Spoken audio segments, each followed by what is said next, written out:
And now for a new book, A to Z Mysteries, The Castle Crime, one of my all-time favorites. I hope you love it too. Chapter 1. Watch the traffic, Dink's father warned. Don't forget they drive on the left here in England. They all stood across the road from the Madame Tussauds Wax Museum in London, England. The building was long, gray, and wet. Dink's father was in London for a conference and had invited the three kids along. It was their first trip to Europe. So far, they'd visited the Big Ben clock, Buckingham Palace, and the Tower of London. Last night, the four had gone on a Jack the Ripper walking tour. A guide showed them the streets and alleys where a murderer killed several women in 1888. The murderer was never caught. Yesterday, they had ridden on a huge Ferris wheel called the London Eye. From the top, almost 450 feet off the ground, the kids could see most of London. When a helicopter zoomed past them, the pilot and Josh waved at each other. Let's cross, Mr. Duncan said, stepping over a puddle. It was raining lightly. Cars and buses swished past them, splashing water onto the sidewalks. Ian, our tour guide, will meet us at entrance number 1, Dink's father said. He and the kids stood in front of the museum. A sign on the building said, Madame Tussauds. They saw an orange door with a big numeral 1 over it. Let me get a picture, Ruth Rose said. She pulled a small purple camera from her purple backpack. Her jeans, jacket, boots, and headband were also purple. Ruth Rose's outfits always matched. They were a different color each day. Cool, Josh said. He ran his fingers through his damp red hair. Smile, Ruth Rose said, aiming her camera. Standing in front of Mr. Duncan, Dink and Josh slung their arms around each other's shoulders. Dink grinned at the camera, but Josh made a goofy face. How do I look? Josh asked, crossing his eyes. Like you've lost your mind, Ruth Rose said. She pushed the button and got the shot. What mind? Dink asked, giving Josh a shove. The three kids were best friends. They lived in Green Lawn, Connecticut, more than 3,000 miles away from London. Let's go inside, Dink's father said. It's starting to rain harder. They walked toward the door. So, who's this Madame Tussauds? Josh asked. Her married name was Tussauds, but she was born Anna Maria Groscholz, Ruth Rose said. She was born in France in 1761. She learned how to make wax figures that looked like real people and opened a museum here in London. People paid money to see the figures. How do you know all this stuff? Josh asked Ruth Rose. She showed him her London guidebook. I studied on the plane, she said. You kids ready? Dink's father asked as he rang the bell next to the orange door. The door opened and a tall, thin man peered out at them. He wore black-rimmed eyeglasses. A name tag on his shirt said Ian. Hi, are you the Duncans from the States? He asked. Ian had spiky black hair. The tips of the spikes were bleached yellow. I'm Mr. Duncan, Dink's father told Ian. This is my son Dink and his friend Josh and Ruth Rose. Great, come on in, Ian said. He glanced at his watch. Sorry to get here so late, Mr. Duncan said. I was at a conference and just got out a few minutes ago. No problem, Ian said. We still have 20 minutes before we close. And you can always come back tomorrow if you want. They followed Ian into a lobby with a ticket counter. The walls were covered with posters of famous people. A giant chandelier hung from the tall ceiling. Dink noticed a stack of bumper stickers for sale. They had Madame Tussauds printed in bold black letters. Maybe I'll buy one on the way out, he thought. A tall woman walked up to the group. Her name tag said Mandy. She was dressed in a yellow sweatshirt with a picture of Madame Tussauds on the front. She wore bright pink lipstick and green eyeshadow. She was chewing gum and holding a cell phone. For you, Mandy said, handing the phone to Ian. Ian took the phone. Will you excuse me? He said to Dink's father and the kids. Mandy, would you take over? Sure, Mandy said as Ian walked away. Are you a guide too? Ruth Rose asked. No, but I fill in sometimes. I usually work on the wax heads, making sure the faces look real, Mandy said. I love using makeup. A small TV was perched on a shelf behind the ticket counter. The news was on, and a man with wavy hair was talking with a British accent. He doesn't sound like you, Josh said to Mandy. Are you from here? Mandy shook her head. Nope, I'm from California. Cool, Dink said. Have you ever seen any movie stars? Plenty, Mandy said. I worked in special effects at one of the movie studios. We turned actors into monsters with wigs, makeup, masks, fake claws, and lots of fake blood. That's awesome, Josh said.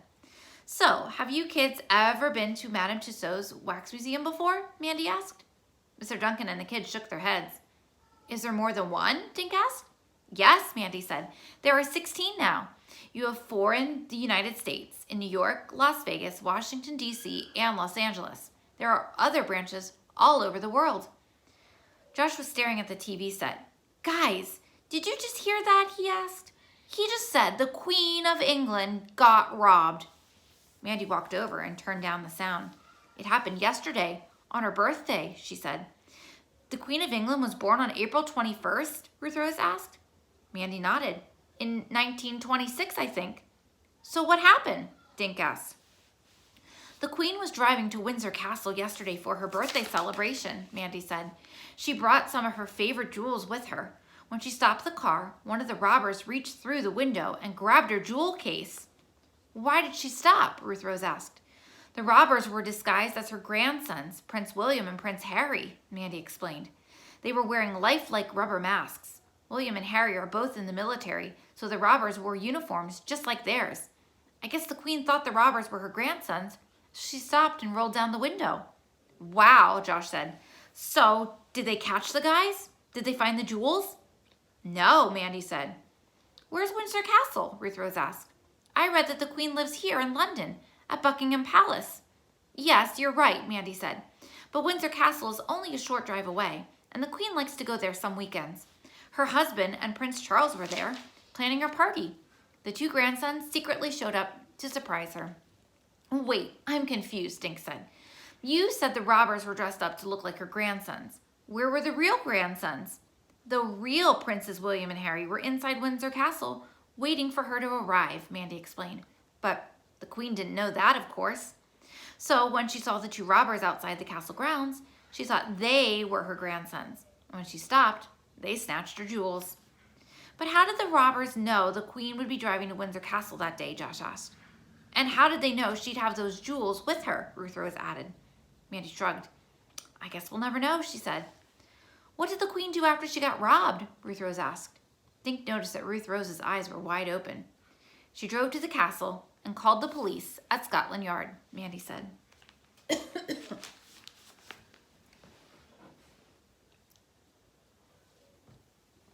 Chapter 2. Mandy led the kids through a pair of black curtains. On the other side, they saw a room full of people. Only they weren't real people. They were man-made statues that looked like alive. A few tourists were wandering around. Oh my gosh, Josh said. There's Johnny Depp. And Kate Winslet, exclaimed Ruth Rose. And John Wayne, Dink added. They look so real, Josh said. Are they all made of wax? He asked Mandy. The heads are sculpted from wax, but not the bodies, Mandy said. She tapped on Babe Ruth's arm. It sounded hard, like plastic. Long ago, Madame Tussauds used wax for the bodies as well, Mandy explained. But wax melts and shrinks, so now we make the bodies out of fiberglass. Mandy, how long does it take to make one of these? Dink's father asked. About 4 months, Mandy said. If you come back another day, you can meet some of the artists who create them. Ruth Rose walked up close to the figure of a beautiful blonde woman. Is this Marilyn Monroe? She whispered. Mandy smiled. Gorgeous, isn't she? The famous movie star was wearing diamonds. Are her diamonds real? Dink asked. No, they're fake, just like all the jewelry in the museum, Mandy said. How about their hair? Josh asked. He was standing next to a statue with long hair and a flowing beard. It's all real human hair, Mandy told him. And each hair was placed in the wax head by hand with tweezers, 1 hair at a time. Wow, Dink said. That must take forever. Mandy smiled. About 6 weeks to do a head of hair, she said, pointing to Elvis Presley. We put about 10,000 hairs in Elvis's head. What do you do when the hair gets dirty? Ruth Rose asked. We shampoo it, Mandy said. That's why we use real human hair. We can even style it and cut it the way you do with your own hair. They walked through another pair of black curtains. Suddenly, they were in a room with red velvet walls, fancy furniture, and soft lighting from electric candles. This is the world leader's room, Mandy told the kids. Ian was talking to a small group of tourists. He was explaining how the wax heads were made. Dink walked over to the figure of a woman with reddish hair. She was dressed in a black suit. He read a sign that said she was Margaret Thatcher. She had been the Prime Minister of the United Kingdom. Ruth Rose and Josh were reading the sign too. So she was like the President of England, Ruth Rose said. Cool. She was the big boss. Look, there's our president, Josh said. He walked over to the current president. He wore a dark blue suit and a red tie. He was smiling and looked very real. Where do you get the clothes? Ruth Rose asked. Usually the subject gives us 2 sets of clothing, Mandy said. We dress the statue in one set, and the other is kept in our wardrobe room for emergencies. What kind of emergencies? Josh asked. Well, as you can see, people like to walk right up and touch the statues, Mandy said. So the clothing gets dirty, smelly, even ripped sometimes. Once a little boy threw up all over David Beckham's uniform. Gross, Josh blurted out. Mandy smiled. Totally, she said. So we just changed Beckham into a spare uniform. There's so much to see, Dink said. There were more than 40 world leaders in this room. You'll have more time on your next visit, Mandy said. She looked at her watch. We close in 10 minutes, but your London pass lets you come back as often as you like. Is the Queen of England's figure here? Ruth Rose asked. She's in the next room, Mandy said. Follow me. On the other side of some black curtains was Queen Elizabeth. She stood next to a red and gold chair. Gathered around the Queen were her husband, Prince Philip, their son, Prince Charles, and the Queen's grandsons, Prince William and Prince Harry. Metal poles held a red velvet rope that stretched around the royal family, keeping the kids and Mr. Duncan about 10 feet away. Why is this rope here, but not around any of the other figures? Josh asked.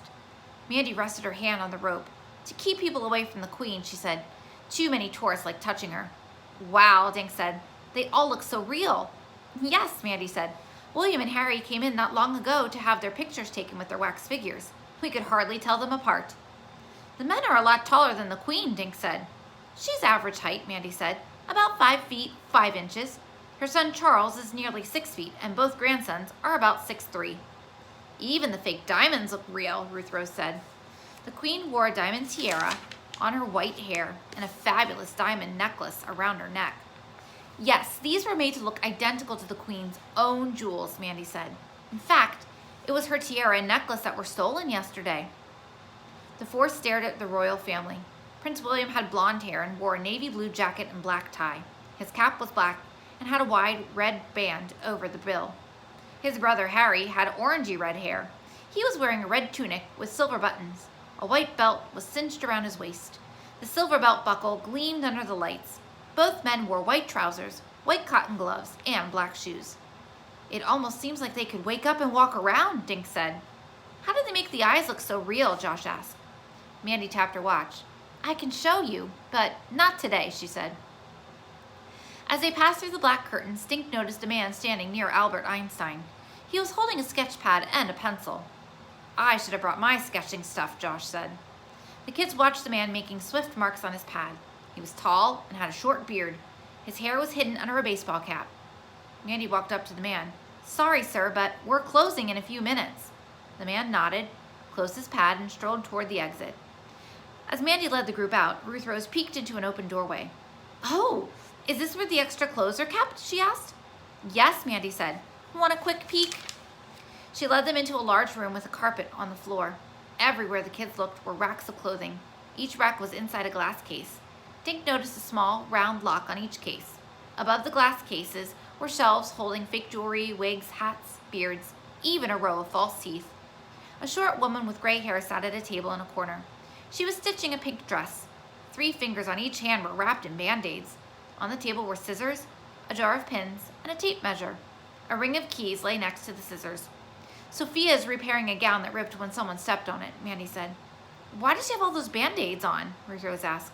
To protect her fingers, Mandy said. Those scissors and needles are sharp. Sophia looked up, smiled at the kids, and went back to her work. In another corner, Dink noticed a small desk with a bulletin board above it. A few pictures had been pinned to the cork. Dink recognized Mandy with a smiling man in one picture. In another, Mandy was hugging a dog with ocean water in the background. Next to the desk were a sink and a mirror under a small window. A row of miniature bottles sat on a shelf above the window. Each bottle was filled with a different colored liquid. What's in those little jars? Dink asked. Paint, Mandy said. We use it for quick repairs. The shoes get scuffed up a lot from tourists stepping on them. Sometimes our cleaning crew's vacuum cleaners bang up against the shoes. When that happens, we just choose the right paint color and touch up the scuff. If it gets really bad, we just replace the shoe. Josh pointed to a jar of glass eyes. They look like marbles, he said. Marbles that stare at you. Those are old, Mandy said. We have better methods for making eyes now. If you come back, I'll show you how we do it. She waved a hand around the room.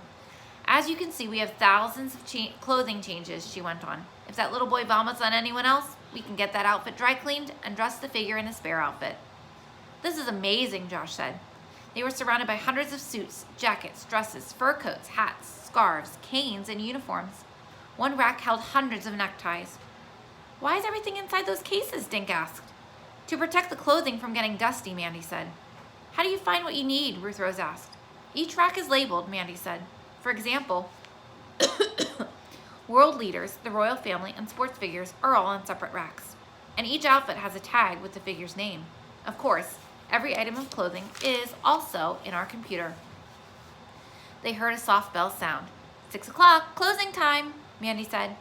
She led the kids and Dink's dad toward the exit.